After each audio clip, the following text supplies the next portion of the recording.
Oh, well, it's absolutely fantastic. You know, I mean, for me, it was always a historic event, and it is a world sporting event. I just found myself there in under 2 years on the grid in a TVR in 2004. I remember pulling out of the pit lane and thinking, my God, I don't know which way to go. And I was very lucky that the first time I actually went there was when I drove, which was in 1987 in a Group C Tiger. In 2006 we drove with Panos to a GT2 win, and 2007 we finished fourth. We did the Le Mans series for many years, and Richard Dean and myself were runners-up, I think, in 2006 as well. So we kind of peaked in 2006. Maybe we should have stopped early. But we love Le Mans. It's just a great race. People go there who don't go to any other races during the year. There's mad things going on in the town or around the race for the whole week. Scrutineering takes place in the town centre on Tuesday. I mean, where else would that happen? Razzmatazz, and you know, there's huge crowds and massive worldwide coverage. But as a driver, I think the track's the magic, really.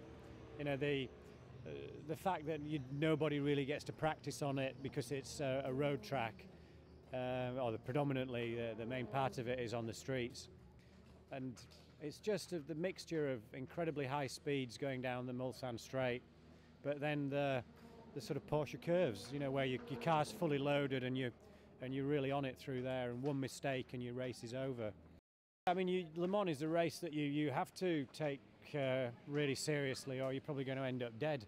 It's really the high-speed nature of the circuit that imposes its own issues. It's not physically that demanding, but the high speed means you have to be aware of vibrations and punctures and debris and issues like that that can have a big effect on the car. Doing 200, 205 miles an hour, going down the Mulsanne Straight, braking at 120 metres in a P1 car, you know, it's something you've got to work very hard for. As a businessman who went into racing, I spent 7 years training 3 days a week to do it. So, you know, you can turn up and you can, you know, be an also-ran, but we went there to win, and we did.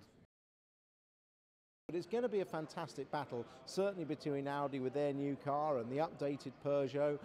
Peugeot have had the fastest car for the last 3 years, and of course they have won it, but it's going to be a fantastic battle. It's a real technical challenge. Interestingly, the Audi usually runs on slightly different Michelins to the Peugeot, because one car will use its tyres slightly differently to the other, so there'll be a little bit of needle between them. I'm sure the engineers working on the Peugeot want to beat the engineers working on the Audi, but they are all on Michelins. I'm not sure how many times Michelin have been overall winners at Le Mans, but it's an absolutely massive number.